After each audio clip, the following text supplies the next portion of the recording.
నమస్తే రమగారు. నమస్తే జయ. రమగారు, సాధారణంగా అరిషడ్ వర్గాల్ని జయించాలని చెప్తూ ఉంటారు. అసలు అంటే ఏంటి, దీన్ని జయించటం ఎలా? అరిషడ్ వర్గం అంటే 6 శత్రువులు. అరి అంటే శత్రువు, షట్ అంటే 6, వర్గం ఒక గుంపు. 6 శత్రువుల గుంపుని ప్రతివాడు జయించాలి. ఎలా అసలు అదేమిటో. మామూలుగా మనుషులకి రకరకాలు ఉంటాయి. మామూలుగా కోపిష్టి వాళ్ళు, కొంతమంది కోపిష్టి వాళ్ళని చూస్తాం, కొంతమంది దుర్మార్గులు చూస్తాం, కొంతమంది కుళ్ళిపోతు వాళ్ళని చూస్తాం, కొంతమంది పీనాచి వాళ్ళు ఉంటారు. కుళ్ళిపోతు లోపలే కుళ్ళిపోతుంటారు, బయటికి ఇహి అని అవుతారు కానీ లోపల ఏమి ఉండదు, వాళ్ళు ఒళ్ళు మంటగా ఉంటుంది మన చూస్తే. ఇవన్నీ లోపల భావాలు. అవేంటంటే లోపల శత్రువులు అన్నమాట, అంతఃశత్రువులు అంటారు. మన లోపలే మనతో పాటు ఎదుటివాడితో పాటు మనని కూడా మహాబాధిస్తాయి. అవి మనని చాలా బాధ పెడతాయి. ఎవరికి వారికి కూడా బాధ ఉంటుందంట. ఎందుకు ఉండదు? నీ మీద నాకు కుళ్ళుగా ఉంటే కుళ్ళుతో బాధపడేది ముందు నేను కదా.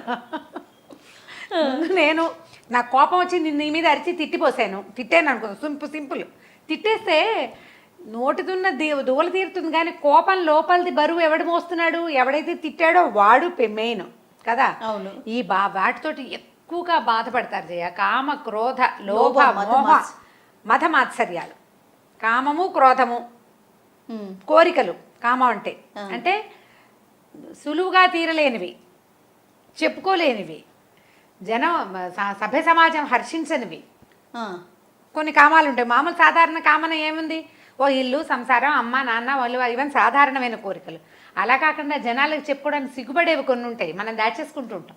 అవి కామం, క్రోధం, కోపం, లోభము, మోహము. ఒకటేమో లోభం అంటే ఏమిటంటే ఇది నాకే కావాలి, వాళ్ళ అన్నం దాచిపెట్టుకుంటే రేపొద్దున ఎల్లుండి పొద్దున నేనే తినచ్చు లాంటిది లోభం. మోహం అంటే ఇది ఎవ్వరికి వెళ్ళకూడదు, రెండో వాడు ఆ వస్తువు వైపుకి వెళ్తే అది తీసేసుకుంటాడేమో అని వెంపర్లాడిపోవటం లోపల. కామక్రోధ, లోభము, మద మాత్సర్యాలు.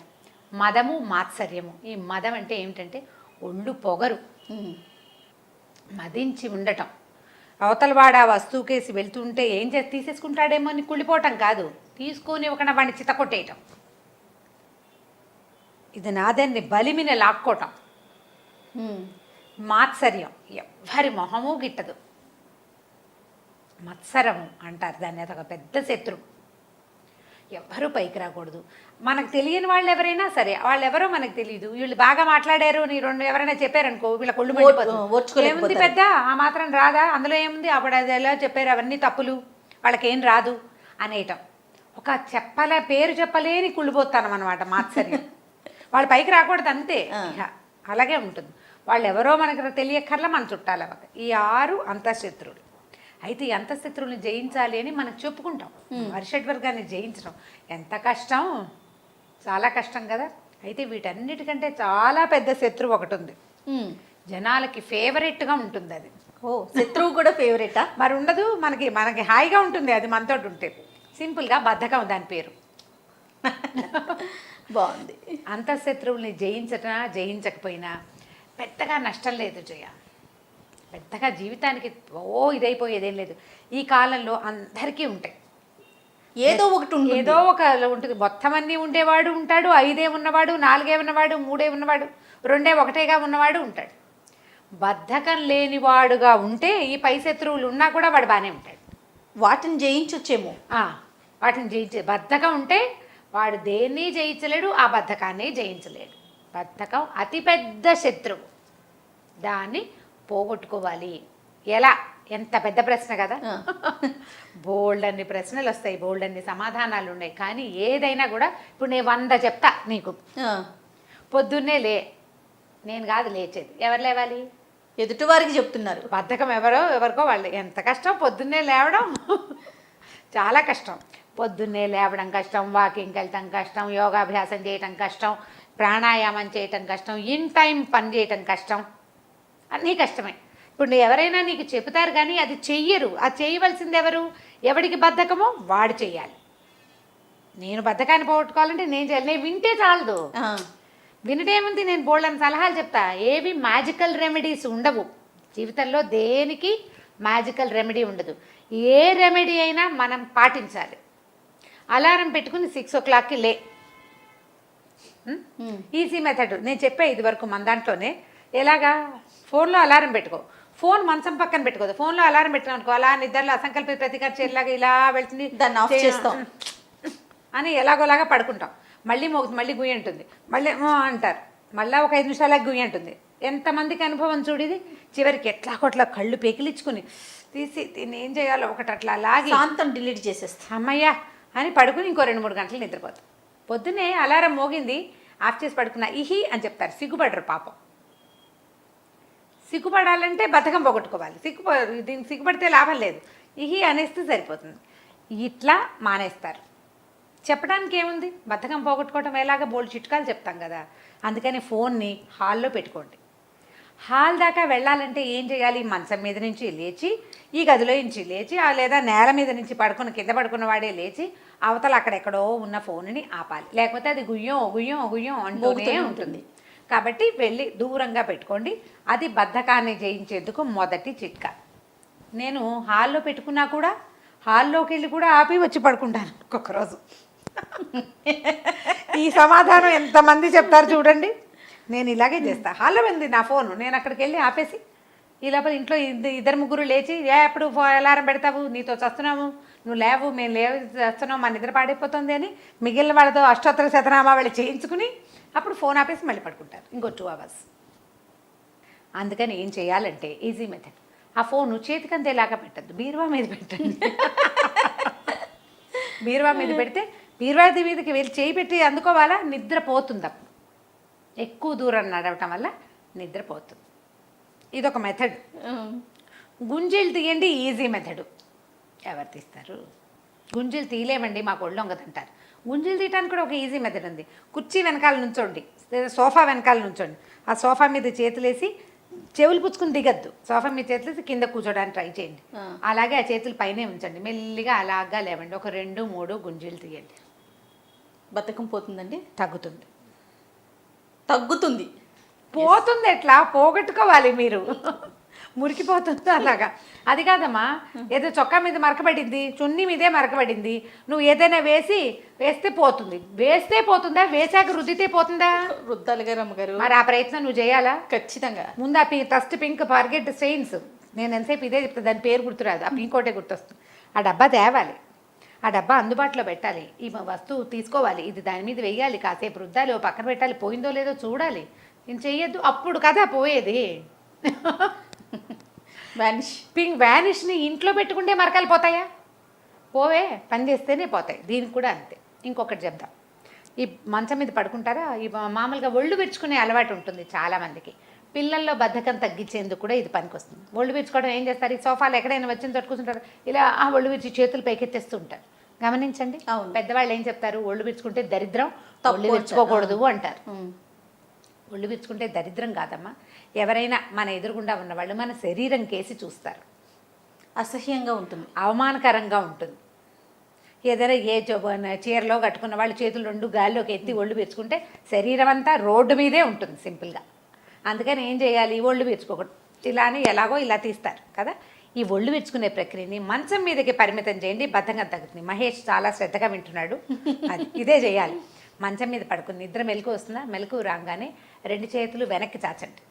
ఎట్లా, ఇలా పట్టుకుని ఇట్లా వెనక్కి చాచడం, పాదాలు ముందుకు చాచండి. అంటే పాదాలు చేతులు సాగదీస్తామన్నమాట, శరీరాన్ని గట్టిగా సాగదీయటం. సాగదీసి వదిలిపెట్టండి. 3 times చేయండి. ఒంట్లోకి శక్తి వచ్చినట్టు ఉంటుంది. ట్రై చేసి చూడండి. బద్ధకస్తులైన పిల్లలకి మంచం మీదే ఒళ్ళు విరుచుకో, దిగాక కాదు, మంచం మీదే ఒళ్ళు విరుచుకోవాలి. మళ్ళీ ఒకసారి చూడండి, 2 చేతులు కలపండి. నిద్రలో లేవగానే 2 చేతులు మన తల మీద నుంచి పైకి వెళ్ళిపోవాలన్నమాట. పైకి పొడుగ్గా చాచండి మంచం మీదే. అంటే మంచం మీద మనం పడుకున్న పోస్చర్లో సాగుతాయి. పాదాలు ముందుకు చాచండి. పాదాల దగ్గర నుంచి పైన వేళ్ళ దాకా మొత్తం సాగదేయండి. ఒక ఉక్కు తీగని సాగదీసినట్టు, స్ప్రింగ్ని సాగదీసినట్టు. సాగదీసిన స్ప్రింగ్ని టక్కిన వదిలేవనుకో, ధన్మని ఎగిరి వెళ్ళా కూడా పడుతుంది. అవునా కాదా? అట్లాగే శరీరంలోకి ఎనర్జీ వస్తుంది, రక్తం చకచకా ప్రసరిస్తుంది, యాక్టివ్గా అవుతారు, బద్ధకం తగ్గుతుంది. ఇది మీరు రాత్రిపూట పడుకున్నప్పుడు చేస్తే నిద్ర పట్టదు, చేయాలి, లేచాక చేయాలి. ఒక 3 సార్లు చేయండి, కొంత బద్ధకం తీరుతుంది. ఫోన్ని దూరంగా పెట్టుకోండి. లేవగానే 2-3 పనులు చకచకా చేయండి. దుప్పటి మడత పెట్టడం, పక్క సరిగ్గా లాగటం, ఫ్యాన్ ఆపేయటం లైన్లో చేయాలి. ఇది మీరు కావాలంటే ఒక వైట్ బోర్డు మీద రాసి పెట్టుకోండి లిస్ట్గా. ఈ లైన్ గనక ఒకసారి బుద్ధికి అలవడిస్తే ఆటోమేటిక్గా సెట్ అవుతుంది, క్రమంగా తగ్గుతుంది బద్ధకం. మొదట ఈ శత్రువుని జయించండి. బద్ధకం తగ్గటం ఎట్లా అంటే మీరు నడవాలి, పరిగెత్తాలి, పని చేస్తేనే బద్ధకం తగ్గుతుంది. ఏదైనా సరే గోడ మీద డూ ఇట్ నౌ అని రాసి పెట్టుకోండి. ఏ పనిని వాయిదా వేయబోకండి. ఇది ఒక ప్రాక్టీస్గా ఒక 20 రోజులు 21 రోజులు చేస్తే బలవంతంగా తర్వాత కొన్ని పనులకైనా మనకి కొంత శరీరం కొంచెం సహకరిస్తుంది, కొంచెం అలవాటు అవుతుంది. ఇప్పుడు ఇన్ టైం 10ంటికి బ్రేక్ఫాస్ట్ లేదా 10ంటికి ఇంకోటి ఏదో ఆఫీస్ పని, 11ంటికి ఇదేని రాసి పెట్టుకోండి. మీరు బద్ధకం పోగొట్టుకోదలుచుకుంటే చిట్కా ఇది, లేకపోతే చేసేదేం లేదు. ఈ టైంలో ఫోన్ చూడకూడదు, పొద్దుటి పూట నో ఫోన్ ఇలా పెట్టుకోండి. అసలు సాధారణంగా కూడా పొద్దున్న నిద్ర లేవగానే లేదా రాత్రి పడుకోవడానికి అరగంట ముందే స్క్రీన్ ఆపేసుకోవాలి. టీవీ అయినా ఫోన్ అయినా. టీవీ ఆపేసి డైరెక్ట్గా వెళ్ళి మంచం మీద పడుకోవద్దు. టీవీకి మంచానికి కొంచెం ఒక అరగంట గ్యాప్ ఇవ్వాలి. ఫోన్కి కూడా ఫోన్ పెట్టేశాక 2-3 పనులు చేసుకోండి. రేపటి వేసుకోవాల్సిన బట్టలు ఏంటో ఓసారి అల్మర్ తెరిచి చూసుకోండి. ఏదైనా పుస్తకాలు చిన్న పొన్న సవరణ, వంటింట్లో సర్దుళ్ళు ఆడవాళ్ళు అయితే ఆ పనులు చేయండి. మంచం మీద కూర్చుంటూ ఫోన్ పక్క పెట్టి మంచం ఎక్కబోకండి. కొంచెం గ్యాప్ ఇవ్వండి. కళ్ళు రిలాక్స్ అవుతాయి, నిద్ర తొందరగా వస్తుంది, రేపు పొద్దున బద్ధకంగా ఉండదు. ఇవి ప్లాన్డ్గా చేస్తే పోగొట్టుకోవాల్సిందే కానీ దానంతటది ఏ టిప్పు మీకు పనిచేయదు. ఏది ఇచ్చినా నాకు అనిపిస్తుంది రమ్మగారు, స్వతహాగా మనకి ఉండాలి. నా బద్ధకం నేను తగ్గించుకోవాలి అనే ఆలోచన ఉంటే ఆటోమేటిక్గా ఏం చేయాలనేది మనకి ఒక ప్రశ్న వచ్చేస్తుంది. ఇప్పుడు నా బద్ధకం అనే విషయం మీద చెప్దాం, దాని మీద ఒక పాయింట్. ఇప్పుడు మనకి జీవితంలో ఏ ఒక పని అవ్వదు, ఎవరు మనని గౌరవించట్లేదు, ఏది ప్లాన్ చేసినా సరిగా అవ్వట్లేదు. ఇలాంటి సమస్య చాలామందికి అసలు దైనందిన జీవితంలో మనకు కనబడతాయి. ఏమిటి ఏది ఒకటి సరిగా అవ్వదు ఇలా అనిపిస్తుంది కదా. అప్పుడు ఒక్కసారి స్థిమితంగా కూర్చోండి, ఒక 1/2 కప్పు వేడిగా టీ తాగి ఆలోచించండి. మొదట ఈ ఏ పని కాకపోవడానికి, ఈ పొద్దునుంచి లేచిన దగ్గర నుంచి ఇలా తలకాయ నొప్పులుగా ఉండటానికి నేను ఎంతవరకు కారణం అని ఆలోచించండి మొదట. అప్పుడు నేను కారణం అని మీకు అర్థమైంది అనుకోండి, దీనికి చాలా నిజాయితీ కావాల్సి ఉండి, నిజాయితీ లేనిదే కుదరదు. ఇప్పుడు మనమే ఆలోచించుకోవడం కాబట్టి నిజాయితీగా ఆలోచించుకోవచ్చు. మనం తిట్టుకుంది ఎక్కడ పుట్టేవరా అని మనం తిట్టుకోవచ్చు. ఎవరైనా తిడితే అవమానం కాదు, బాధ అనిపిస్తుంది. మనం తిట్టుకుంటే మనకేం పర్వాలా, ఏ మట్టితో చేసాడు రా దేవుడు నిన్ను అని నిన్ను నువ్వు తిట్టుకోవచ్చు కదా, ఈజీ.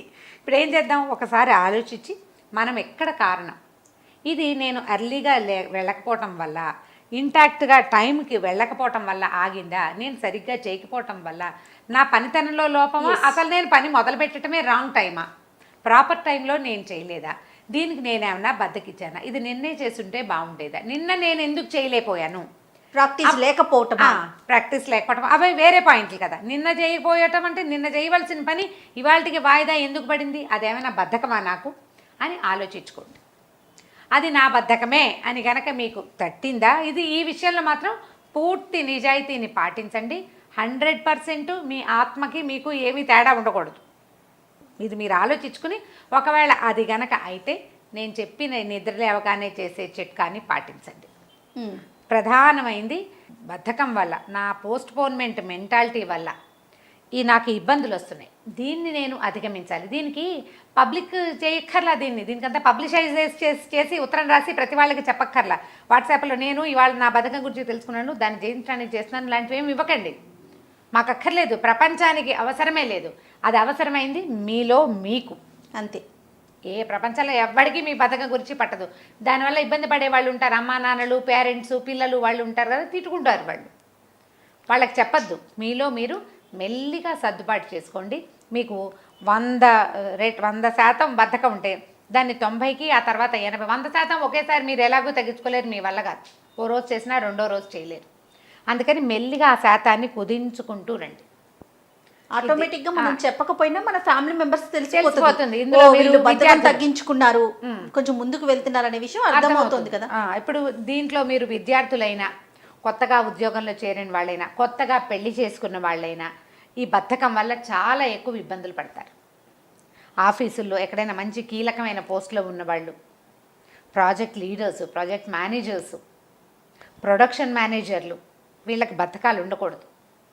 ఏదో ఒక రకంగా ఈ దశలకి చేరుకున్న వాళ్ళు ఈ బద్ధకం వల్ల బాధపడుతుంటే దాన్ని కట్ ఆఫ్ చేసుకోండి, కట్ షార్ట్ చేయండి. ఆఫ్ మన వల్ల తొందరగా కాదు, ఆఫ్ చేయలేము అసలు దాన్ని మనం.